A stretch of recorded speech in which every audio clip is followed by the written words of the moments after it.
السلام علیکم سامعین، 29 رجب کی تاریخ شروع ہو چکی ہے، 2 فروری ہے۔ خبر کا عنوان ہے مفتاح العلوم جلال آباد میں بخاری شریف کی تقریب۔ آپ پوری ویڈیو کو دیکھیں۔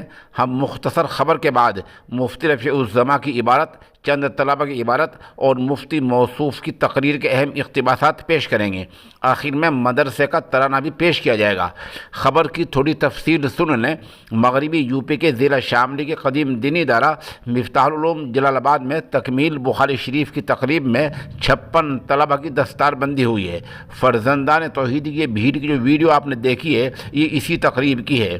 یہ وہی ادارہ ہے جس کو حضرت مولانا مسیح اللہ خان جلال آبادی رحمۃ اللہ علیہ نے اپنے پیر و مرشد حکیم الامت مولانا اشرف علی تھانوی رحمۃ اللہ علیہ کی ہدایت پر قائم کیا تھا۔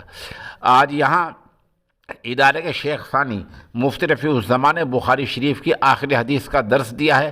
ان کی کوشش رہی کہ علمی بحثوں کو عام فہم زبان میں سمجھا دیا اور بتا دیا جائے۔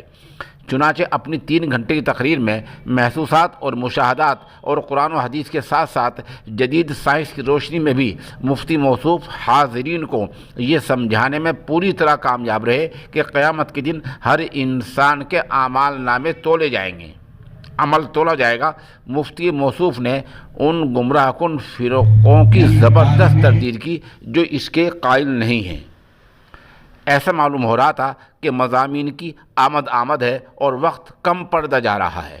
اس موقع پر مدرسے کے محتمم صالح جوان، حافظ و قاری ولی اللہ خان شیروانی، مفتی محمد قاسم، مولانا یعقوب، مفتی رئیس اور مولانا شعیب عالم اصلاحی اور دوسرے اساتذہ نے نئے فضلاء کی دستار بندی کی اور انہیں مدرسے سے باہر جا کر اچھے اخلاق کے ساتھ رہنے کی نصیحت کی۔ یہ جو چند تصاویر آپ دیکھ رہے ہیں، یہ انہی فضلاء کی ہے جو آج یہاں سے فارغ ہوئے ہیں۔ ہمارے سب کے نام یاد نہیں ہیں، چند کے نام یاد ہیں۔ مولوی محمد سفیان، مولوی عبدالعظیم، مولوی محمد سالم، یہ چند نام یاد ہیں، باقی نام یاد نہیں ہیں۔ یہ چند تصاویر آپ دیکھ رہے ہیں۔ اس تقریب کا آغاز قاری انعام کی تلاوت اور مولوی عبدالعظیم خان کی نعت پاک سے ہوا ہے۔ ادارے کے محتمم حافظ و قاری ولی اللہ خان شیروانی نے اس نامہ نگار سے کہا وہ حاضرین کے نہایت شکر گزار ہیں کہ 24 گھنٹے کے نوٹس پر اتنی بڑی تعداد میں لوگ آ گئے ہیں۔ بہرحال اب یہ ترانہ پیش خدمت ہے اور اس سے پہلے آپ نے ویڈیو دیکھ ہی لی ہے۔ الموازین القسط، اور اس عنوان کا دوسرا حصہ ہے وَأَنَّ أَعْمَالَ بَنِي آدَمَ وَقَوْلَهُمْ يُوزَنُ تُوزَنُ۔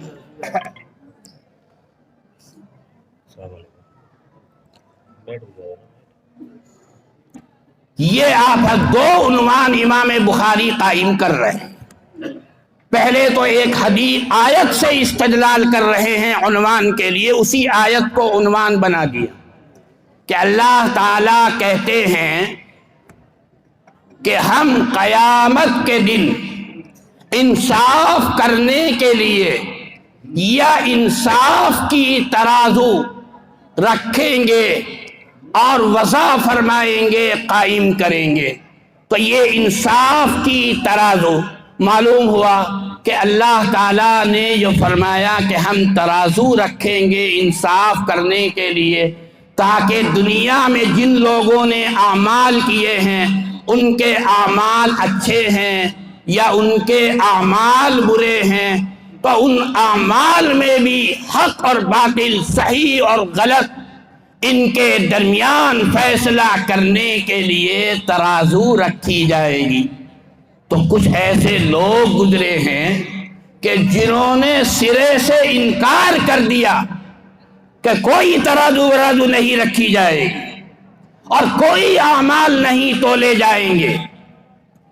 یہ سب تو اللہ، اگر یوں کہا جائے گا کوئی ترازو نہیں رکھی جائے گی اور کوئی اعمال نہیں تولے جائیں گے، تو امام بخاری نے اس آیت کو پیش کر کے یہ اشارہ کر دیا کہ وہ آدمی قرآن کا منکر ہے جو یوں کہتا ہے کہ کوئی ترازو نہیں ہے اور قیامت میں کوئی اعمال نہیں تولے جائیں گے۔ بعض ایسے فرقے وجود میں آئے رہے گا، آپ نے جو بھی فرما دیا ہے بالیقین وہ تو ہو کر رہے گا، ساری چیزیں ہیں دنیا کی فانی، ساری چیزیں ہیں دنیا کی فانی، ان کا فرمان فانی نہیں ہے، میرے سرکار کی نعت ہے یہ، دل جنوں کی کہانی نہیں ہے۔